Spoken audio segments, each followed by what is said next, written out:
안녕하세요, 여러분. 저는 계명대학교 중국학과 남대엽이라고 하고요.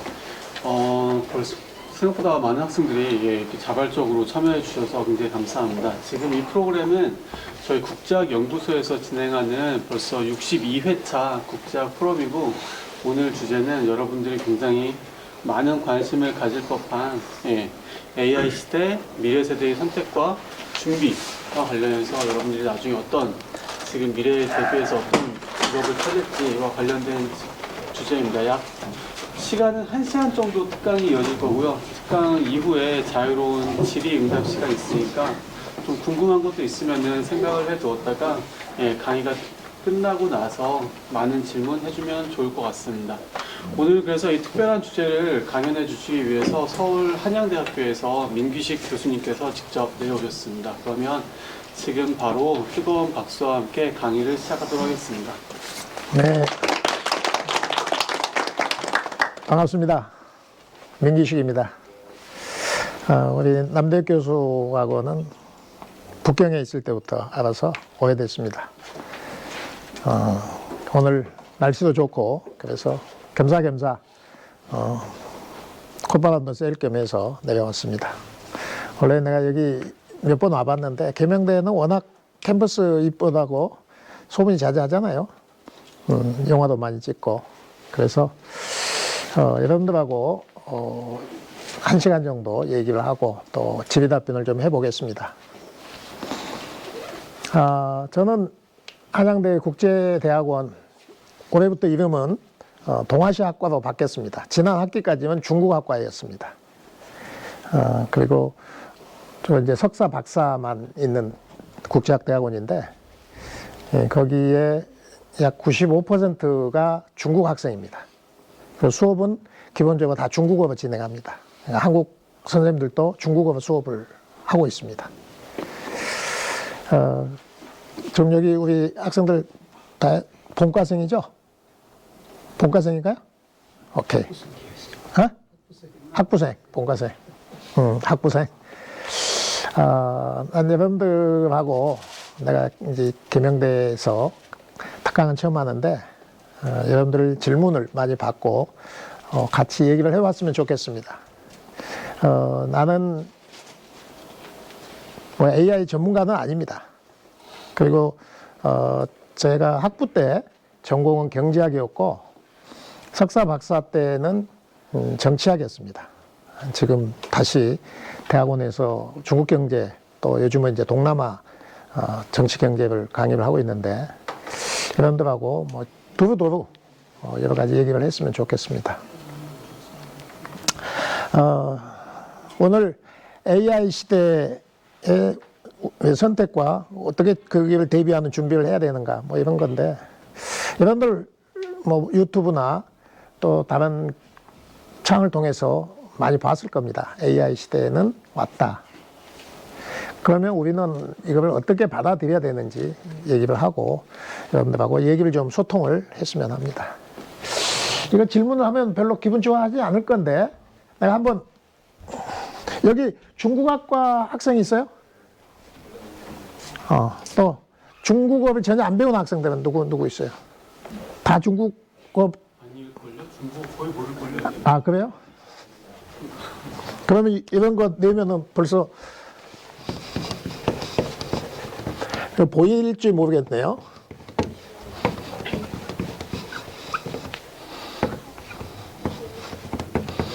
자, 학문을 써놨습니다. 학문. 보이나요? 보통 우리가 학문을 한다고 했을 때 1번을 얘기할 거예요? 2번을 얘기할까요? 여기 무슨 과예요? 토목과. 토목공학과. 한자하고 거리가 상당히 있네. 그러면 A외라고 학생. 컴공. 자, 우리가 보통 그래도 여러분들 읽을 수 있잖아요. 글을문, 학문. 1번이 학문이고 두 번째도 학문입니다. 근데 우리가 학문을 한다고 했을 때 YS 거기 1번일 것 같아요? 2번일 것 같아요? 2번. 자, 그러면 우리 손들어서 한번 해볼까요? 나는 1번일 것 같다 하는 사람 그냥 손 한번 대봐보세요. 학문을 쓸 때 1번으로 쓴다. 아니면 2번일 것 같다. 다 모르겠다? 여러분들 너무 겸손해. AI 시대는 이러면 안 되는 거예요. AI 시대는 질문을 잘하는 사람입니다. 우리가 학문을 한다고 한 것은 2번이 맞습니다. 1번 글을 배운다가 아니고 배우는 방법을 얘기하는 거예요. 학문이라고 하면. 그래서 배우는 것을 질문을 통해서 배운다는 것을 우리가 학문한다고 하는 것 자체가 이미 방법을 얘기하고 있는 거예요. 그 공자는 가르치는 것을 되게 즐거워했대요. 그리고 재밌어 하면서도 열심히 가르쳐 줬는데 딱 한 사람에게는 다시는 안 가르친 부류가 있어요. 그 어떤 사람이냐면 가르쳤는데 다시 질문을 안 하는 자기 제자들에게는 가르치지 않았답니다. 공자의 가르침은 질문과 그 생활 속에서 답을 해주면서 가르쳤잖아요. 소크라테스도 마찬가지고 질문을 통해서 했죠. 과거에는 이렇게 우리가 뭐 앉아서 일방적으로 듣고 한쪽에서 얘기하고 이런 교육법은 많이 없었습니다. 대화를 통해서 하는 것이죠. 근데 이제 다시 AI 시대가 되니까 옛날 그런 교육 방식 이게 필요해진 것 같아요. 우리는 3차 산업혁명을 지나서 4차 산업혁명으로 진입해 있는 이때 우리는 어떤 자세를 가지고 살아야 될까 이거를 얘기를 해보겠습니다. 여러분들이 많은 질문을 통해서 같이 얘기를 했으면 좋겠어요. 자, 나는 우리 학생들에게도 이런 얘기를 합니다. 평소에 수업 시간에도 여러분들은 자본주의의 마지막 세대이면서 동시에 새로운 사회의 첫 번째 세대가 지금 현재 청년들이다 이렇게 얘기를 합니다. 그렇게 얘기할 때 많은 학생들 표정을 보면 안 믿어요. 무슨 소리야? 왜 자본주의가 끝난다고? 이렇게 얘기를 합니다. 그럼 우리는 고대 원시사회, 노예제사회, 봉건사회, 그리고 자본주의 사회, 미래는 뭔지 모릅니다. 마르크스는 사회주의라고 했지만 사회주의는 실패한 거예요. 그러니까 미래는 아무도 모르는 겁니다. 근데 봉건사회에서 자본주의로 바뀔 때거나 노예제사회에서 봉건제로 바뀔 때 그때 살았던 사람들은 자기들이 바뀐 줄 몰랐어요. 그냥 거기서 그냥 살아갔을 뿐이지. 근데 나중에 역사에서 평가할 때 언제부터 언제까지는 대체로 노예제사회였고 그 다음에 봉건사회가 있었고 봉건사회에서 자본주의 사회로 바뀌었다. 우리가 이렇게 지금 배우고 있잖아요. 그러니까 약 100년만 지나면 21세기 20년대에는 자본주의 사회에서 다른 사회로 전환됐다고 아마 그렇게 얘기할 거예요. 근데 우리는 모르는 거죠. 마치 봉건 시대가 끝나면서 자연스럽게 자본주의 사회로 진화하는 과정에 살았던 사람들이 자기들이 그 사회에서 살았는지 모르는 거하고 똑같은 전환기에 살고 있습니다. 그렇다면 자본주의 사회와 포스트 자본주의 사회의 삶의 방식은 완전히 달라져야 되는데 여러분들은 이제 첫 번째 자본주의 후에 새로운 사회에서 살아야 된다면 적응하는데 대단히 어려울 겁니다. 상대적으로 우리 세대, 그러니까 여러분들 부모 세대, 나를 포함해서 이런 세대들은 자본주의의 가장 정점에 있을 때 생활을 했고 태어났고 그렇기 때문에 소위 꿀 빨고 가는 세대가 될 겁니다. 그 젊은 세대들이 그러잖아요. 부모 세대보다 처음으로 자녀 세대들이 어쩌면 더 가난할 가능성이 훨씬 농후한 세대에서 지금 진입돼 있어요. 사회도 축소 사회라고 얘기를 하고 있습니다. 그러니까 이전에는 끊임없이 팽창 사회였기 때문에 후세대가 전 세대보다 당연히 더 잘 살았어요. 기회도 많았고. 그런데 이제는 아닐 거라고 보는 거죠. 그럼 우리 역사에서 후세대가 전 세대보다 항상 더 기회가 많았을까? 그러지 않은 세대도 있었어요. 여러분들 잘 생각해 보면 로마 시대 때 로마는 굉장히 번영했습니다. 그때는 이미 로마 시대 때 상수도도 있고 하수도 관도 있었어요. 그런데 로마가 망하고 나서 1000년 동안 유럽은 그야말로 맨날 흑사병이 창궐했습니다. 왜 그러냐면 하수도가 없고, 그러니까 맨날 질병이 나와서 인구의 3분의 1이 죽기도 하고 4분의 1이 죽기도 하고 이런 시대가 있었습니다. 우리는 암흑의 시대라고 얘기를 합니다. 그러면 800년 전, 500년 전보다 그 후세 세대들이 훨씬 못 살았던 시대도 역사적으로 아주 긴 시간이 있었어요. 그러니까 항상 자식 세대가 부모 세대보다 잘 살 것이다. 이런 것은 역사를 잘 모르는 사람들입니다. 지금 자본주의 이 시기에 한 200년 정도가 그렇게 빠르게 팽창을 해왔던 시대죠. 여러분들은 좀 억울하겠지만은 40 몇 년 전이야? 42년 전에 내가 대학 들어갔을 때는 한 80 몇만 명 시험을 봤는데 그때 갑자기 졸업정원제를 시행하면서 30%를 더 뽑아서 대학 들어가기도 쉬웠어요. 그리고 과외를 일체 금지했기 때문에 그냥 나처럼 시골 산 학생들도 학교에서 오래 앉아 있으면 그냥 기회가 있었습니다. 그러니까 지금처럼 뭐 서울에 일방적으로 유리하고 강남 학군 뭐 이런 것들이 그때는 없었던 시대이기도 합니다. 여러분들은 우리나라가 인류 역사상 인구가 가장 많은 시대에 살고 있어요. 근데 이제 줄어들기 시작하는데 우리는 인구가 가장 많았을 때 우리는 사회생활을 했기 때문에 기회가 많았고 여러분들은 이제 인구가 줄어드는 시대로 접어들었습니다. 인구는 많은데 일자리는 줄어들기 시작하면서 더구나 대부분의 노동력은 어떻게 돼요? 기계가 대신합니다. 현대자동차가 이번에 미국에 새로운 공장을 오픈했다고 합니다. 30만 대를 생산하는데 직원이 880명만 있다고 해요. 나머지 다 기계로 합니다.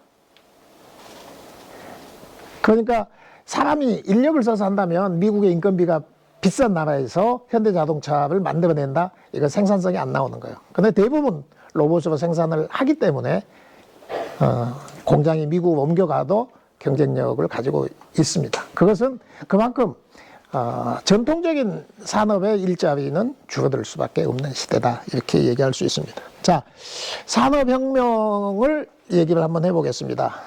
이번에 우리는 지금 4차 산업혁명의 와중에 있다고 얘기를 합니다.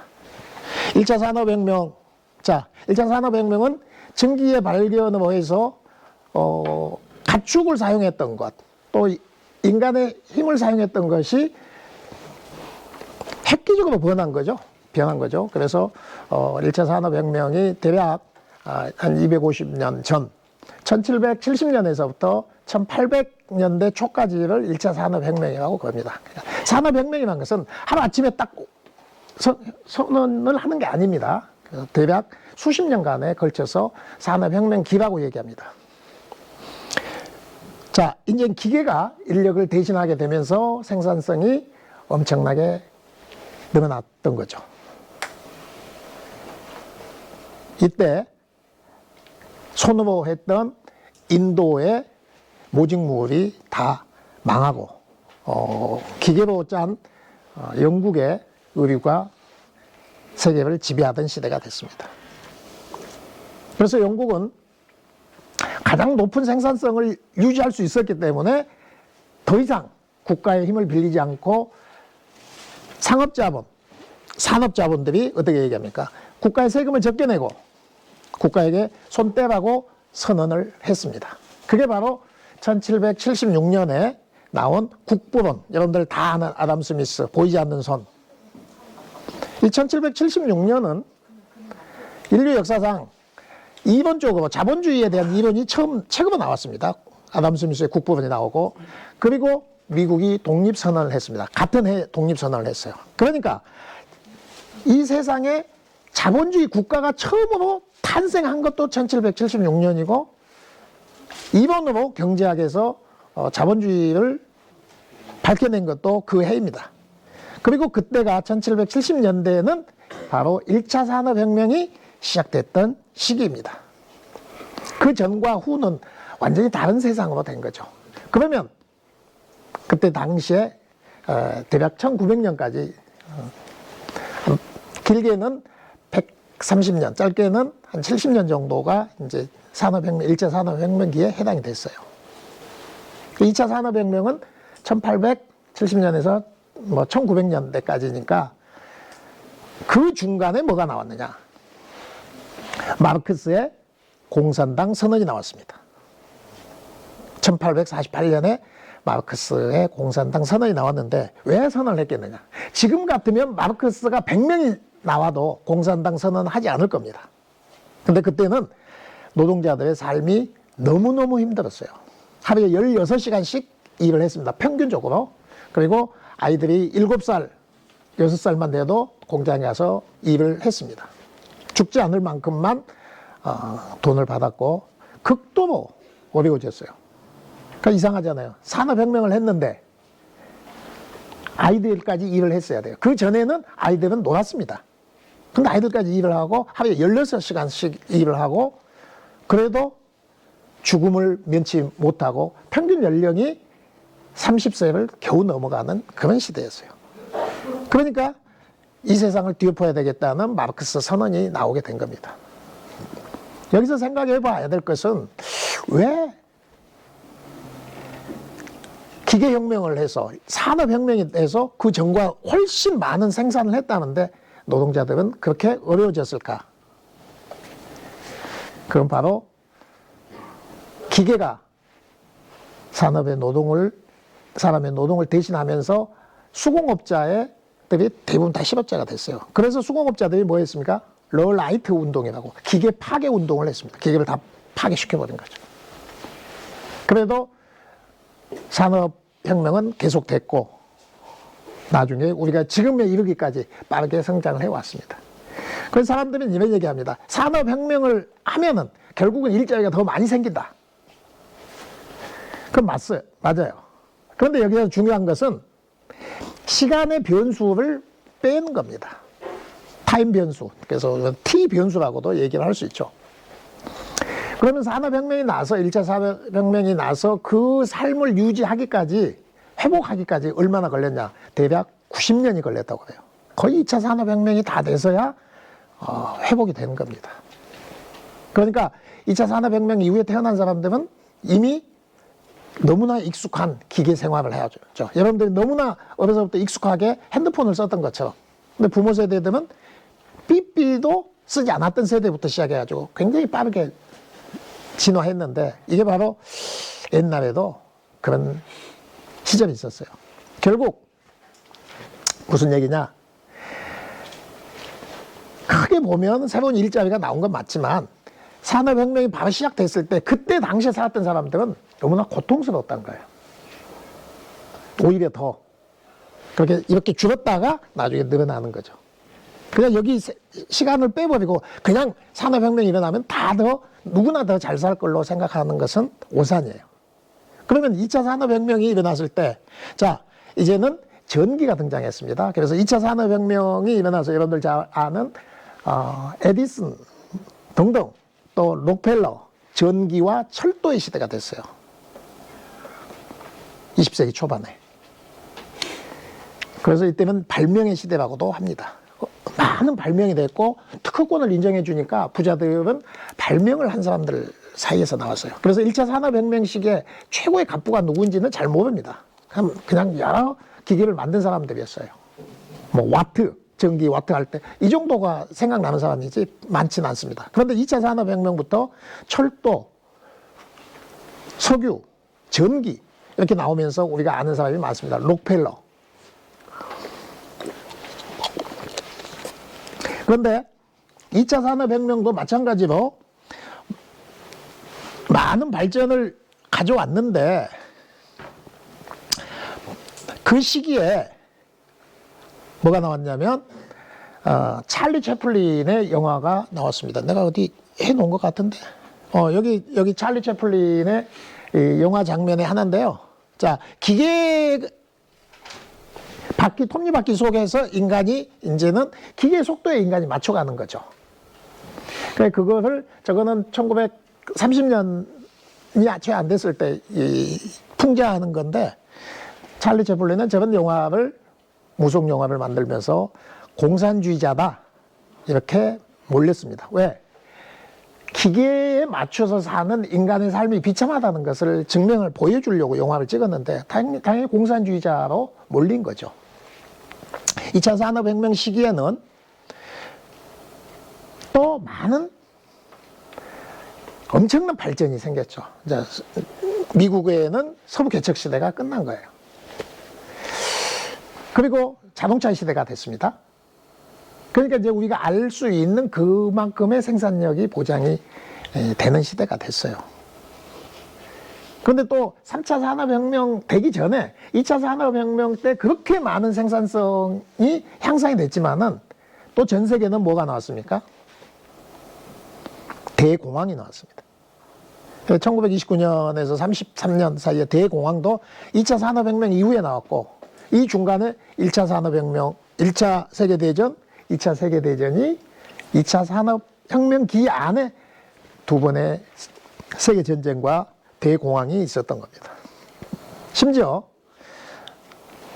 대공황이 일어나고 나서 1930년대 초에는 미국 사람들 약 8만 명이 소련으로 보내달라고 줄을 섰던 신청한 사람들이 있었을 정도였어요. 여러분들 지금 상상이 안 되잖아요.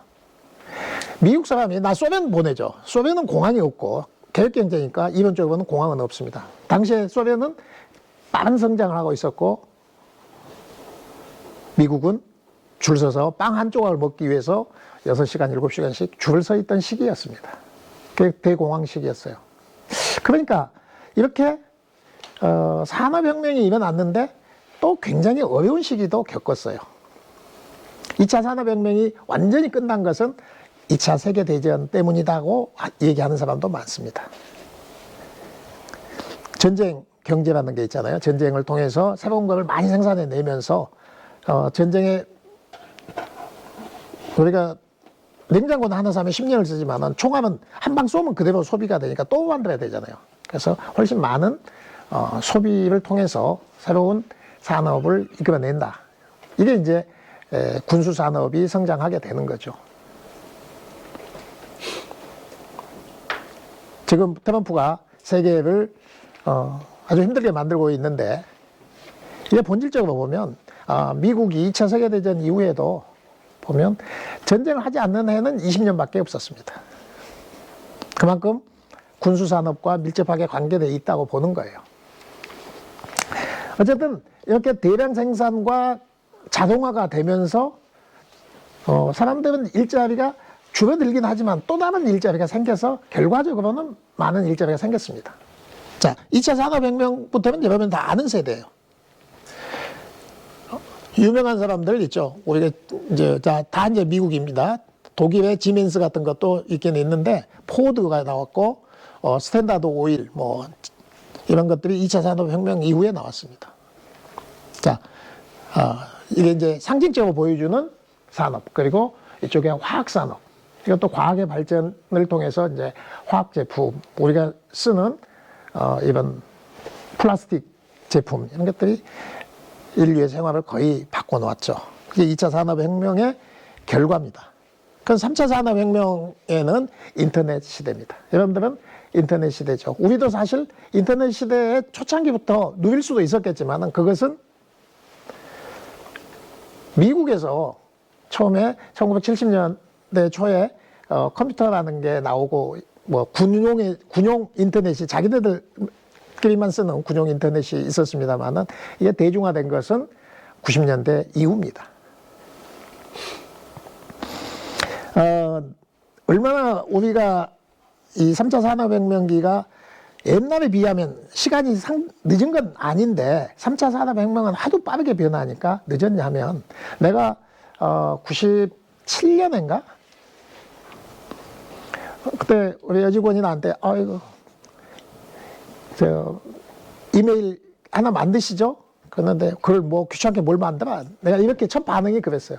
그러니까 메일 만들려고 하는데 메일을 안 하겠다고 그랬어요. 근데 그거 있으면 편한데 뭐 이러는데도 그때 내가 30대 초반인데도 접수를 못 하는 거예요.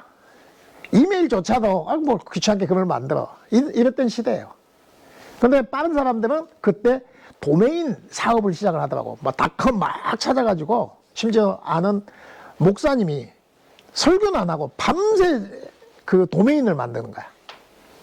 그래서 내가 저 인간은 목사야? 뭐 이상한 사람이다 이랬는데 그게 이제 이미 3차 산업혁명 시기에 도메인은 먼저 등록만 하는 사람들이 그냥 그걸 먹는 거야. 완전히 뭐죠? 대동강 물 팔아먹는 김선달보다 더하지. 무슨 닷컴. 뭐 지도 놓고 예를 들어서 여기 대구 닷컴을 만들어 버리면 대구시에서 나중에 그걸 못 써. 그걸 갖다 이제 돈 내고 사야 되고. 계명 닷컴을 만들면 계명대에서 이걸 못 쓰는 거야. 결국은 그 사람한테 사와야 되고. 근데 그거를 3차 산업혁명 시기에 우리나라에서 2000년대가 들어갔는데 그 2000년대 초기에 그걸 하고 있는 사람을 내가 보면서 욕을 했어요. 저 인간 저게 말이 되는 짓이야? 그랬던 시기가 바로 2000년입니다. 그러니까 그 사람들은 얼리버드죠. 일찍 일어나서 그 변화된 상황 속에서 바로 적응을 하고 새로운 수익 창출 기회를 찾았습니다. 그러면 25년 전에 내가 30대밖에 안 됐는데 30대 했는데도 그런 거에 대해서 다른 친구들이 그런 사업을 시작할 때도 나는 아무 관심이도 없었어요. 지금도 사실은 뭐 별로 관심이 그렇게 많지는 않는데 어쨌든 그러면서 새로운 닷컴, 버블이 있기는 했지만은 우리는 초연결망 사회에서 살기 시작했습니다. 인터넷으로 www. 이게 공짜로 전 사회에 공짜로 그냥 특허 내지 않고 사용하도록 하면서 인터넷이 전 세계를 연결했던 시대가 됐었습니다. 자, 그리고 이제 아날로그 시대가 끝나고 디지털 시대가 됐는데 4차 산업혁명. 자, 3차 산업혁명 시기를 거치면서 세계를 주름잡고 있는 것들이 스티브 잡스, 빌 게이츠, 뭐 고든 무어 이런 거 다 이제 애플, 뭐 구글 뭐 이런 것들은 전부 전 세계를 지배하고 있는 기업들은 다 이제 인터넷 기반의 회사입니다. 지금 네이버의 사장 다 나랑 거의 나이가 동갑이거나 한두 살 차이예요. 어린 경우도 있고 동갑도 있고. 오마이뉴스의 오연호 사장도 나랑 같은 학번입니다. 근데 말기에 미국 특파원 갔다가 미국에서 보니까 이제 더 이상 페이퍼 신문은 없어지겠구나. 이걸 본 거예요. 미국 가서. 그래서 종이가 없는 인터넷 신문을 만들어야 되겠다. 그걸 미국에서 보고 와서 인터넷 신문 만든 게 오마이뉴스입니다. 그 다음에 알라딘을 만든 서점, 알라딘 서점을 만든 장유식도 우리 동기예요. 근데 거기도 미국 가가지고 이렇게 보니까 미국의 알라딘 뭐 이렇게 아마존 보니까 이거 뭐야 책을 다 인터넷으로만 판다? 그걸 보고 와서 한국에서 만들었죠. 결국 가서 본 사람들은 비슷하겠지만은 물론 당시에 미국 가서 생활하면서 볼 기회가 있었으면 자기가 돈이 많거나 혹은 특파원으로 가가지고 그런 기회를 잡은 거예요. 그리고 나서 새로운 변화가 있으면 우리나라에 적용을 해봐야 되겠다 이렇게 됐던 겁니다. 둘 다 나이는 나랑 같습니다. 마윈, 중국의 알리바바를 만든 마윈도 동갑이에요. 그 친구 삼수생입니다. 수학을 못해가지고 100점 만점에 19점 받았다고 그래요. 겨우 보결로 들어갔어요. 그것도 그냥 항저우 사범대 들어갔는데 어려서부터 영어를 좋아해서 외국인들만 보면 쫓아다니면서 영어로 얘기하고 그래서 이제 영어를 잘해서 영어 강사하다가 어떻게 해서 미국을 갈 기회가 있었어요. 98년에. 영어를 잘하니까 갔는데 가서 보니까 인터넷이라는 게 있었던 겁니다. 그래서 이게 새로운 세계구나. 이걸 중국에 적용을 하면 되겠다 해서 99년도에 만든 게 알리바바입니다. 지금 전 중국을 지배하고 있는 알리바바의 탄생은 99년도에 그렇게 해서 나왔습니다. 그러니까 그걸 먼저 보고 실천에 옮긴 사람들이죠. 많은 사람들이 실패는 합니다만 결국 성공한 사람들의 특징을 보면 그렇게 새로운 변화 속에서 새로운 변화의 방향을 읽고 그거를 시도를 한 사람들이 다 나온 겁니다. 지금 옛날 벨기에인가요? 그 볼보 자동차를 매입을 한 볼보가 지금은 벨기에 게 아니라 중국 겁니다. 지리 자동차인데 그리고 벤츠도 가장 큰 그 제1대 주주가 그 지리 자동차예요. 벤츠도 사실상 최대 주주입니다. 근데 그 친구는 나보다 한 살 많던데 중학교인가 고등학교 나와가지고 그냥 노동자로 살다가 지금 중국에서 손가락에 꼽히는 그런 자동차 회사를 만들었습니다. 이게 빠르게 성장하고 팽창 사회에서 나올 수 있는 기회가 되는 거예요. 자, 그러면 이제 우리가 4차 산업혁명 시기, 이 3차 산업혁명 시기의 마지막에 일반 대중들, 그렇게 뭐 대단히 성공한 건 아니지만은 그래도 새로운 일을 창조하고 있는 사람들 보면 전형적으로 유튜버라고 생각해요. 유튜버들. 슈카를 보면 슈카월드의 슈카를 보면 그 친구 그냥 증권회사 다니다가 때려치고 유튜버가 돼가지고 재밌게 살잖아요. 먹방을 해가지고 돈을 번다 이런 말도 안 되는 이상한 인간들이 태어났다. 근데 그때 참 이거는 사회적 병리 현상이다 이렇게 생각을 했어요. 어쨌든 새로운 일자리가 그렇게 생겼습니다. 자, 그러면 우리는 이제 4차 산업혁명 시기에는 어떻게 될까요? 4차 산업혁명 시기가 3차 산업혁명 시기하고 4차 산업혁명 시기를 비교해보면 뭐 4차 산업혁명이라 보기에는 좀 아쉬운 거 아닌가? 3.5 아니야? 이렇게 생각하는 사람도 있어요. 어차피 인터넷 기반으로 가는 거 아닌가? 그런데 지금 많은 미래학자들이나 전문가들은 4차 산업혁명 시기가 3차 산업혁명보다 더 큰 변화를 가져올 수 있다고 얘기를 합니다. 그러니까 2차 산업혁명의 특징은 뭐예요? 기계를 사용해서 인간의 노동력을 아꼈어요. 그러니까 일을 대신 시키고 우리는 손발이 편해진 게 2차 산업혁명이에요. 3차 산업혁명 물리적 거리를 없애버리고 전 세계가 연결이 되면서 어쨌든 우리가 노동력은 줄었지만 그래도 직접 참여했습니다. 4차 산업혁명은 이제는 컴퓨터가 인간의 뇌를 대신해서 하는 시대입니다. 3차 산업혁명 시대까지만 해도 우리는 기계한테 손발을 대신하도록 시켰는데 이제는 우리가 머리 쓰는 거를 대신시키는 게 4차 산업혁명 시대예요. 결국 여러분들은 완전히 다른 패턴의 준비를 하고 다른 패턴의 삶을 살아갈 거라는 거죠. 그래서 지금은 일을 많이 하거나 무조건 열심히 하는 것이 성공을 보장하지 못합니다. 그리고 행복하지도 않습니다.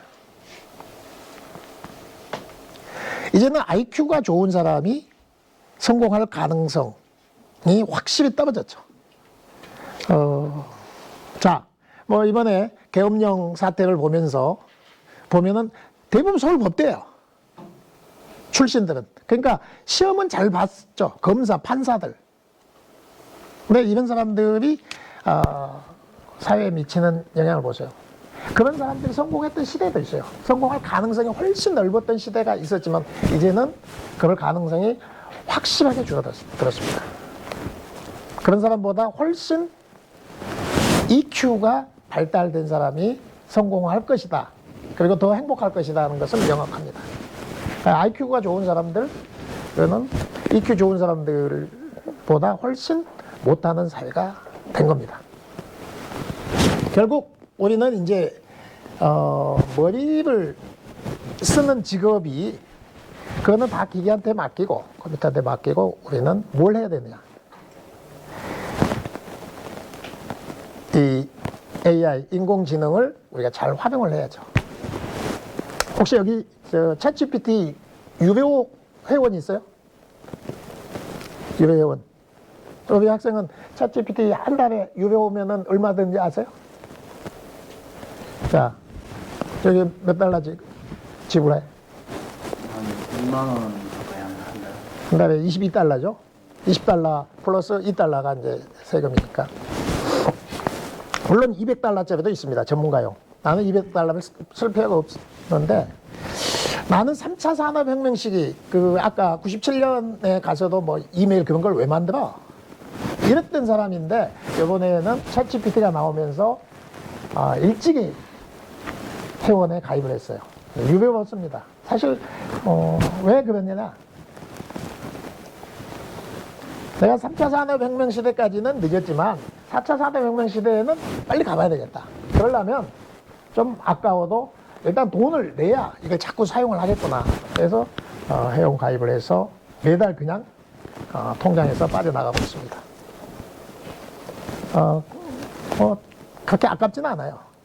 그런데 정작 중요한 것은 그걸 통해서 내가 무언가를 하려는 건 아닙니다. 이제 뭐 난 퇴직도 몇 년 안 남았고 내가 무슨 그걸로 사업을 하기에는 스스로 난 그건 맞지 않아 이렇게 생각을 하고 있습니다. 그리고 내 직업이 뭐 가르치는 직업이니까 그걸로 꾸준히 가면 되겠다 이런 생각을 하면서도 동시에 그래도 챗GPT를 사용을 해야 된다고 생각을 했기 때문에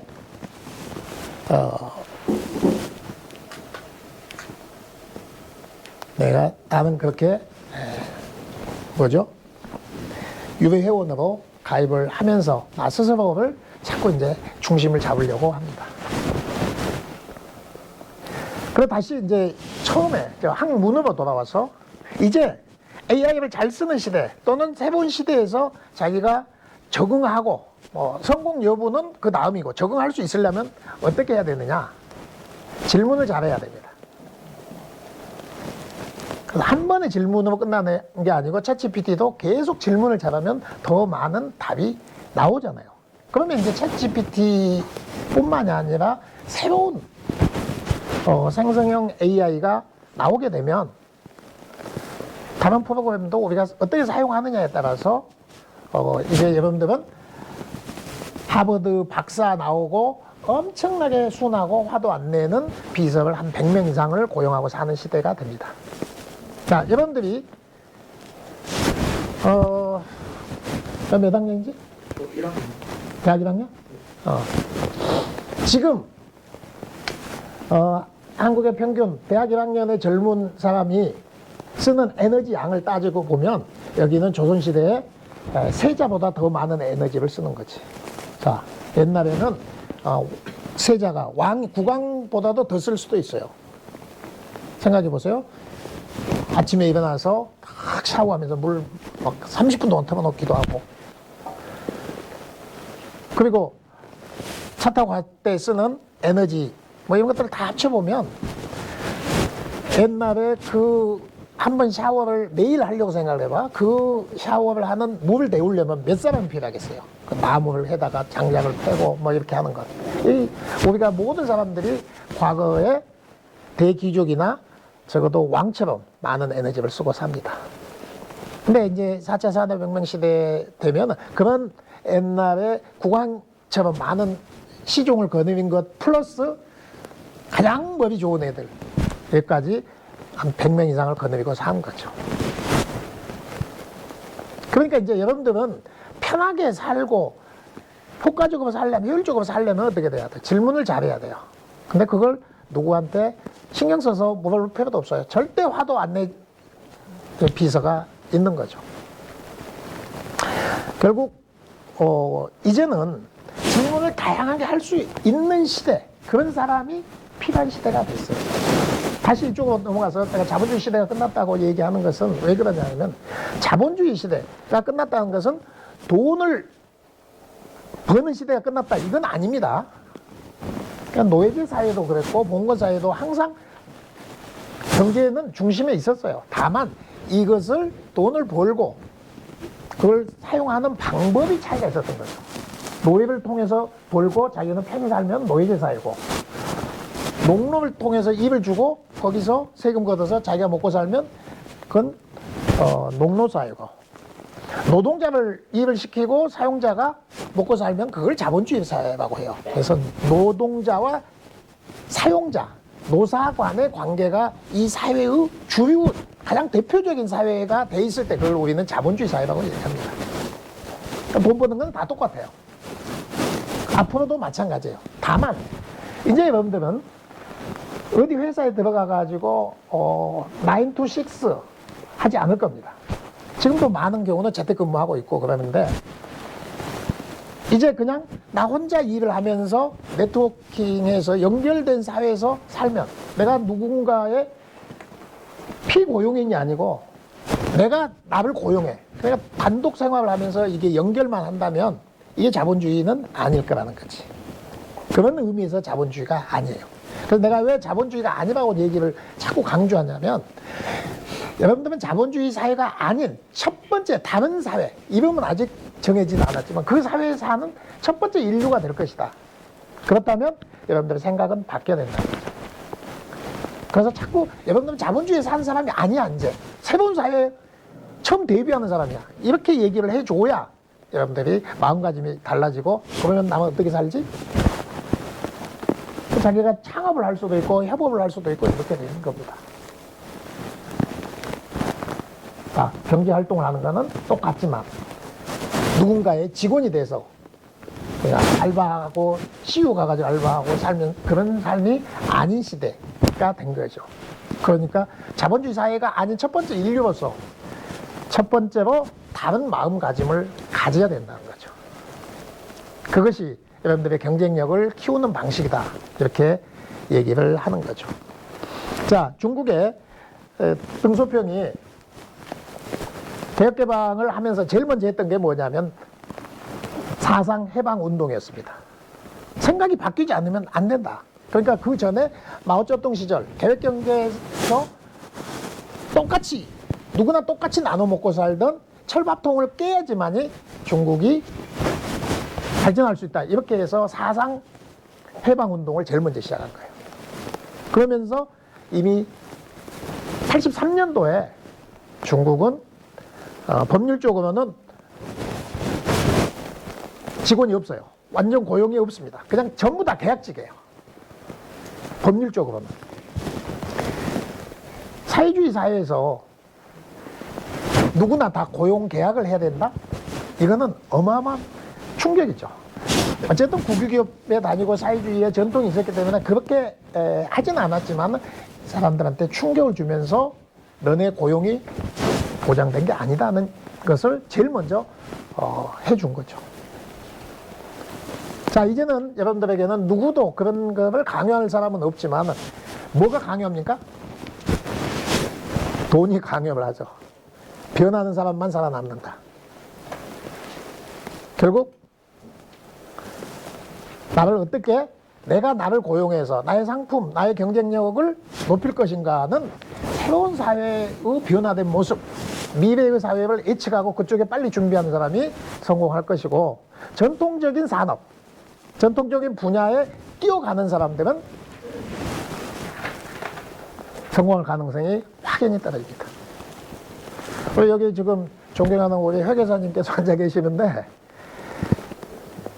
나는 내 친구 아들 CJ에서 이번에 정년퇴직을 했는데 그 아들이 경희대 경영대를 다니고 있대. 그래서 지금 2학년 마치고 군대 갔다 와서는 휴학하고 지금 회계사 공부를 한다는 거야. 그래서 내가 그걸 왜 해? 이랬더니 그 아버지도 나랑 똑같은 생각을 한 거야. 근데 아버지 말은 안 들으니 네가 우리 아들 만나서 얘기 좀 해주라, 이런 거예요. 제발 좀 말려라. 아버지가 회계사 시험 준비하는 아들을 말리려고 하니까 말 안 듣는 것 같아. 그래서 교수인 네가 얘기를 해주는 게 좋겠다, 이러더라고. 왜 그러냐면 AI 시대는, AI는 뭡니까? 패턴화되어 있는 정보를 가장 잘 처리하는 게 AI예요. 결국 회계라는 게 정말 패턴화되어 있는 것 중에 하나예요. 그러니까 의사하고 간호사 중에 먼저 사라질 직업은 뭡니까? 의사예요. 의사가 먼저 사라지고, 간호사는 사람 환자하고 커뮤니케이션을 하고 돌봐주고 이러니까 간호사는 더 필요한데 의사는 오히려 사람들이 의사가 내리는 처방을 더 신뢰하는 시대가 이미 됐습니다. 그리고 먼저 사라질 게 뭡니까? 또 법률가들이에요. 지금 미국에서 10년차 이하의 신입 변호사들은 직업을 찾기가 매우 어렵습니다. 안 뽑아요. 그 사람들이 하는 일은 자료 찾고 판례 찾고 이런 거거든요. 그런데 이거는 누가 잘해요? 제일 잘한 게 AI야. 그래서 안 써요. 지금 이미 실업자가 엄청나게 많이 나왔습니다. 지난 2년 동안에 미국에서 이 AI를 개발하는 개발자들이 20만 명 이상이 실직자가 됐습니다. AI 소프트웨어를 개발을 했는데 개발해놓고 보니까 어떻게 돼요? 이제 스스로 개발을 합니다. 그러니까 애들을 안 써요. 그래서 여기 아까 컴퓨터공학과라고 했나? 그 AI 프로그래밍 하는 사람들, 코딩 하는 사람들이 실업자가 제일 많이 됐어요. 모든 사람들이 그렇게 된 게 아니고 변호사도 10년차 이상, 회계사도 10년차 이상, 개발자도 이렇게 시니어 개발자들은 당연히 돈을 더 봅니다. 왜? 그 사람들은 설계 능력이 있으니까 아이디어만 짜고 나머지를 AI로 시키는 겁니다. 그래서 이 사람들은 자기 밑에 있는 신입 회원, 신입 직원을 뽑는 게 아니라 AI를 대신 시켜요. 변호사들 중에서도 잘 나간 사람은 엄청나게 잘 나가고 밑에 신입들만 자리가 없어지는 겁니다. 이게 현실이에요. 그래서 우리는 전통적인 그런 뭐 판사, 검사, 뭐 무슨 전통적인 산업에서 경쟁력 있고 뭐 목에 힘주는 것들은 굉장히 빠르게 사라질 것이다. 이거는 이미 미국에서도 지금 2년 전부터 확연히 나타난 변화예요. 우리나라가 옛날에는 3차 산업혁명 시기에는 대략 한 20년 늦게 시작을 했지만은 지금은 뭐예요? 똑같이 스마트폰을 쓰고 있고 그러니까 정보가 지체 현상이 없어요. 똑같이 됩니다. 그리고 자본은 누구보다도 이거를 빨리 캐치를 해요. 나 오면서 휴게소에서 커피숍, 이 커피 텀앤텀스에서 이게 기계가 커피 타주는 걸 사진을 찍었어요. 무인 커피를 타주는 거잖아요. 거기도 사람 안 씁니다. 커피를 타주는 것조차도 지금 안 쓰는데 이제는 기계화하고 대량으로 처리를 하는 것, 수천만 건의 판례를 분석하는 것, 이런 머리 쓰는 것은 AI가 인간하고 비교할 바가 없는 시대. 근데 여기는 우리는 기존에 공부하는 방식만 고집을 한다면 우리는 열심히 했는데 나중에 가면 뭔가 억울하게 왜 나는 안 되지? 이런 상황이 올 거라는 거죠. 그러니까 새로운 변화를 읽고 새로운 변화에 맞게 가는 것이 옳지 그냥 빠르게 옛날 방향만 쫓아가면은 그거는 틀린 거죠. 방향이 중요하지 속도가 중요한 건 아닙니다. 지금은 방향이 완전히 바뀌어가고 있어요. 여러분들은 새로운 방향에서 준비를 해야 됩니다. 이런 측면에서 나는 잘 노는 사람이 성공할 것이다. 이렇게 얘기합니다. 1차 산업혁명이 끝나고 나니까 하루에 노동을 보통 16시간씩을 했어요. 그래서 아이들까지, 아동 노동까지도 착취를 했습니다. 2차 산업혁명이 끝나니까 어떻게 돼요? 인간의 8시간 노동이 법적으로 정해져 있었습니다. 8시간 노동을 했어요. 3차 산업혁명 시기에서 우리나라는 지금 뭐 노동을 그렇게 많이 하고 있지만은 유럽에는 대부분 주 40시간 이하로 떨어졌어요. 유럽은 뭐 35시간 안쪽으로 지금 대부분 일합니다. 이제 4차 산업혁명이 정착이 되면 인간의 노동은 주 3일 넘어가지 않을 겁니다. 그러니까 하루로 한다면 16시간에서 8시간으로 4시간에서 이제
뭐 고우가 어떻고 이런 게 중요한 게 아니고 그 그림을 보면서 여러 가지 생각을 할 수 있는 새로운 아이디어를 얻는다. 바로 이런 것이 새로운 변화입니다. 여러분들은 지금 만화를 좋아하는 사람, 우리 학교 다닐 때는 우리 옆에서는 만화 보다가 혼나기도 했었는데 지금은 어떻게 돼요? 기안 84 웹툰 좀 잘 그려가지고 뭐 그냥 유명인으로 살잖아. 그런 세상이에요. 어제 고대에 중어중문과의 젊은 교수가 전공이 게임이란 게임. 그래서 그 밑에 박사로 들어갔던 나한테 석사했던 학생이 지금 57인데 와가지고 하소연을 한 거예요. 도저히 못 따라가겠대. 새로운 게임을 얘기를 하고 있는데 중어중문학을 들어갔는데 게임만 얘기하니까 자기는 거기서 박사를 못하겠다. 그러니까 너는 거기에 적응을 못하고 그건 안 되지. 할 수는 없지. 그래서 이제 교수를 바꿨다고 해요. 그러니까 결국은 같은 동세대 사는 것 같아도 10년 차이 또는 나이가 어려도 새로운 변화에 적응을 못하거나 혹은 취미가 완전히 다르면 어떻게 돼요? 새로운 영역에서 사는 겁니다. 누구는 게임을 교수가 맨날 게임 얘기만 하고 새로운 게임 나왔는데 뭐 하고 하면 이게 맞나? 내가 이거 공부하고 지도교수 찾아온 건 아닌데 이럴 수도 있어요. 근데 나도 깜짝 놀랐어요. 대학 교수가 맨날 게임 얘기만 하는데 근데 그게 엄청 새로운 트렌드가 돼요. 지금은 답이 정해진 건 없다. 새로운 시대에는 뭘 해도 자기가 간다. 이런 겁니다. 제가 이제 여기서 우리 교육의 문제점이 뭐냐면 교육의 문제. 나는 이렇게 생각합니다. 내 스스로 학생들한테 늘 하는 얘기예요. 지금 한국 교육의 문제는 나처럼 20세기에 태어난 인간이 21세기 학생들을 19세기 방식으로 가르치고 있다. 21세기 학생을 대상으로 20세기 인간이 방식은 여전히 19세기 방식이야. 이게 우리나라 교육의 큰 문제다. 그래서 다른 직업은 다 연장이 돼도 괜찮은데 정년이 교수는 65세도 나이가 많다. 더 연장하면 안 된다. 이게 새로운 미래를 준비해야 될 세대들에게 자꾸 퇴행적인 얘기를 많이 한다. 이게 한국 교육의 문제다. 이렇게 봅니다. 그래서 그 밑에 여기다 써놨는데 내가 이제 우리 학생들한테 얘기하는데 이게 내 교육을 학생들을 만날 때 자세가 뭐냐 내면의 경계가 우렌즈디에 남의 귀한 자식 데려다가 인생 망칠 수 있다. 저게 우렌즈디라는 말인데 저걸 스스로 경계를 합니다. 선생으로서 다른 인생에 큰 영향을 미치는 직업이기 때문에 여차하면 다른 사람의 인생을 망치게 할 수 있다. 이걸 조심해야 된다. 이걸 얘기를 하면서 동시에 그러면 그렇지 않게 어떻게 해야 되느냐. 발목상대 사자성어 발목상대죠. 중국어로는 꽈무샹칸입니다. 이거를 저는 되게 강조를 합니다. 발목상대에 걸리는 시간은 자 이거 삼국지에 나오는 건데 3일 걸립니다. 3일 지나면 눈을 비비고 다시 봐야 된다. 그러니까 다 비비고 눈을 비비고 다시 봐야 된다. 그렇게 봅니다. 내 대학 친구들이 저한테 그럽니다. 나도 이제 곧 얼마 안 있으면 정년퇴임해야 되는데 마찬가지예요. 우리도 친구 만나면 야 새끼야 그러면서 막 여러분들하고 똑같이 얘기해요. 그래서 그 친구들이 저한테 야 너같이 공부 안 하는 놈이 수업도 안 듣고 그런 놈이 어떻게 학생을 가르치고 있어? 네가 교수가 됐다. 이렇게 얘기를 할 때 제가 그렇습니다. 야 발목상대에서 며칠 걸려? 3일이 지나면 눈을 비비고 다시 봐야 되는데 1년이면 120번, 10년이면 1200번, 30년이면 3600번의 눈을 비비고 다시 봐야 되는데 너는 30년 전의 모습을 나에 대한 평가를 한 번도 바꾼 적이 없어. 3600번 눈가를 비비다 보면 네 눈 여기 다 사라질 거야. 그러니까 너는 세상의 변화를 인정하지 못한 어리석은 놈이야. 내가 이렇게 반박을 해요. 그러면 이제 그 친구들이 아무 말 못하죠. 실제로 사람은 그렇게 변합니다. 누구나 변할 수 있고 그래서 선생도 학생이 변화 발전할 수 있다. 물론 퇴보도 할 수 있어요. 그렇지만 여러분들이 또 스스로 변할 수 있는 가능성이 얼마든지 있고 또 변한다. 그리고 이게 새로운 세상에서는 더욱더 변화가 빠르다. 이렇게 생각하면 여러분들 스스로 자신감을 가질 수 있습니다. 자, 그러면 마지막으로 이렇게 해볼게요. 중국이 이제 빠르게 발전해 왔잖아요. 그러면 중국이 다른 나라 선진국을 추월하는 전략이 뭘까요? 이게 바로 커브 추월 전략입니다. 직선에서는 같은 차 앞에는 포르쉐가 달리고 있어. 근데 뒤에 중국 새로운 차가 아무리 엑셀레터를 밟아도 선진국이 만든 차를 따라잡을 수는 없어요. 직선 구간에서는. 그런데 곡선에서 돌 때는 앞에 차들은 다 브레이크를 잡습니다. 왜? 처음에 가니까 실험도 해봐야 되고 그거 실패하게 돼. 뒤에 따라가는 중국은 그 곡선 구간에서도 계속 엑셀레터를 밟아요. 그래서 곡선 구간에서 추월이 되는 겁니다. 이렇게 산업이 전환될 때 지금 중국이 G2 국가로 성장을 했지 똑같이 가는 직선만 달리는 시대라면 그건 불가능했을 거예요. 자, 지금 5G가 중국이 제일 앞서 있는 겁니다. 드론 제일 앞서 있죠. 그다음에 양자 컴퓨터도 세계에서 가장 앞서 있는 데가 중국입니다. 특허 출원도 미국보다 더 많이 하고 있고 논문도 더 많이 쓰고 있어요. 이게 현실입니다. 그런데 이 사람들이 왜 5G가 중국의 5G가 이렇게 유명해졌을까? 우리 지금 LG U 플러스 이것도 다 이제 그 화웨이 5G 망을 쓰거든요. 그런데 애들은 2G, 3G, 4G를 다 포기했어요.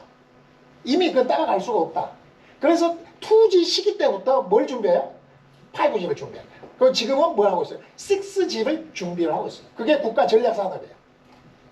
어차피 따라가서 2G, 3G, 4G까지는 안 된다.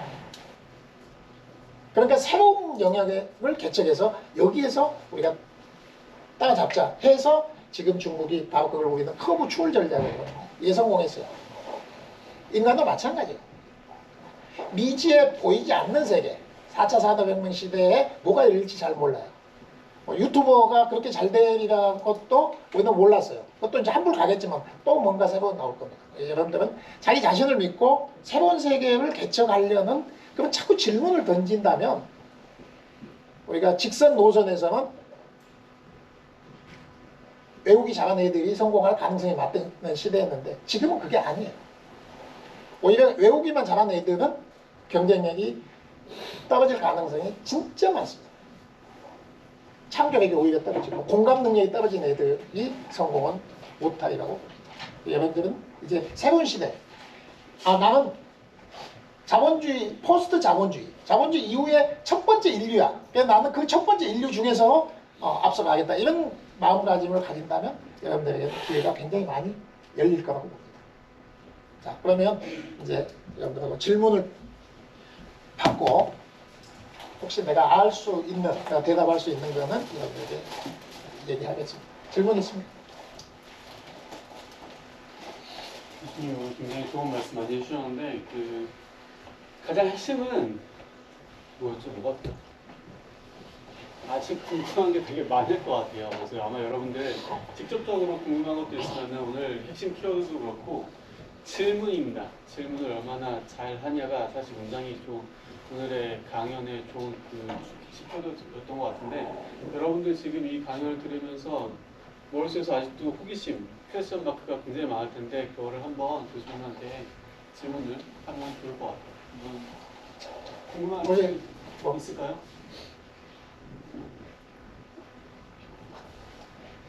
좀 이따 생각해보고 또 내가 이제 나가지만 한 가지를 소개를 하겠습니다. 이제 여러 가지 수업을 할 때 나는 학부 수업도 한 과목 있어요. 중국 경제통상융합이라는 거를 맡고 있어서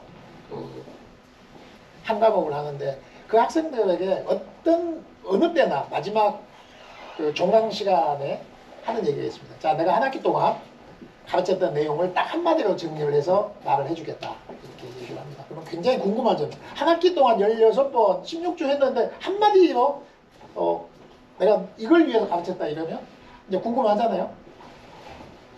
여러분들 아마 상상을 할 수 있을까? 나는 그렇게 얘기합니다. 한 학기 동안 나의 강의의 모든 내용을 딱 한 단어로 정리하면 싸가지 없이 살아라. 싸가지 없이 살라고 가르쳤다. 제가 이렇게 정리합니다. 그러면 굉장히 충격을 먹어요. 아니 싸가지 없다고 욕을 먹어봤는데 싸가지 없이 살라고 한 학기 동안 강의를 했다? 이렇게 교수가 마지막 정리를 하면 굉장히 충격을 받습니다. 그때 내가 싸가지의 얘기를 정리를 합니다. 자, 싸가지가 있다 없다 하면 누가 정합니까? 사회 기득권이 정합니다. 집에서는 돈 준 사람이 왕이에요. 아버지가 돈을 주면 아버지가 싸가지 있는지 없는지를 정할 것이고 엄마가 돈을 주면 엄마가 정할 거예요. 결국 싸가지가 없다고 해서 그 사람이 틀린 거 아니에요. 싸가지 없다 얘기하는 것은 기득권자의 눈에 넌 내 마음에 들지 않아. 너하고 나하고 방식이 달라. 이런 얘기거든요. 굉장히 폭력적인 언어일 수 있어요. 그러니까 네가 틀렸다가 아니고 네가 하는 짓이 나는 마음에 안 들어. 그러니까 이 알타미나 동굴 벽화에 7,000년 전에 벽화에도 요새 젊은 놈들은 싸가지가 없어. 7,000년 전 벽화에도 그렇게 써져 있었어요. 그러면 그때의 100년의 변화는 지금 1년의 변화보다도 변화 속도가 없어요. 차이가. 근데 지금 이렇게 빨리 변화하는 시기에 너는 딱 기득권자, 너는 내 마음에 들어. 이런 사람들은 변화의 에너지가 있을까 없을까? 아니면 변화에 싸가지 없음, 다른 것을 추구하는 것, 이것은 변화의 에너지다 이렇게 생각합니다. 그런 에너지가 없는 사람은 변화할 수가 없어요. 그래서 제가 이런 얘기합니다. 만약에 내가 죽은 시인의 사회에 키팅 선생님처럼 까르페 디엠, 현재를 즐겨라 이렇게 얘기했다면 겨우 몇 사람 일주일간 기억할 거다. 근데 싸가지 없이 살아라 이렇게 얘기하면 한 절반 정도는 2, 3년 기억할 거다. 누군가는 한 일생을 기억할 수도 있다. 충격적으로 한마디로 정리를 해서 제가 수업을 끝냅니다. 변화의 에너지, 스스로 자기 자신을 믿을 수 있어야 우리는 싸가지 없이 살 수 있습니다. 그것이 틀린 게 아니라는 자신감을 갖고 자기 자신을 존중해주는 그런 태도, 싸가지 없음, 저는 이렇게 규정합니다. 늘 마지막 시간에는 클로즈 멘트에 우리 저기 가죽 잠바 입은 학생, 아니 여기 질문 있어요? 동의를 굉장히 많이 해서 첫 번째부터 그 질문을 하라고 이제 공자도 인용하고 이랬는데 질문은 뭡니까? 나의 생각을 여는 창문이에요. 질문을 한다는 것은 이미 스스로 상당한 답을 절반 정도 찾고 또 찾으려는 노력을 하는 과정, 그게 질문입니다. 나의 생각을 여는 창이 질문이에요. 질문을 잘해야 됩니다. 늘 질문을 해야 됩니다. 그리고 그것이 이제 선생한테 할 게 아니고 AI하고 대화를 통해서 늘 질문을 하면서 자제 생각을 가져나가면 됩니다. 그래서 여러분들한테 꼭 제가 질문을 하나라도 꼭 기어이 받겠다 이건 아닙니다. 네, 질문은 스스로의 생각을 여는 창이다. 반드시 기억하면 되겠습니다. 우리 저 아까 뒤에 뭐 있어요? 오케이. 그러면 지금 어차피 시간이 어느 정도 돼가지고 오늘 특강은 여기까지 하고요. 네, 마지막으로 오늘 원길 와주신 김미주 교수님한테 박수 치면서 마무리하도록 하겠습니다.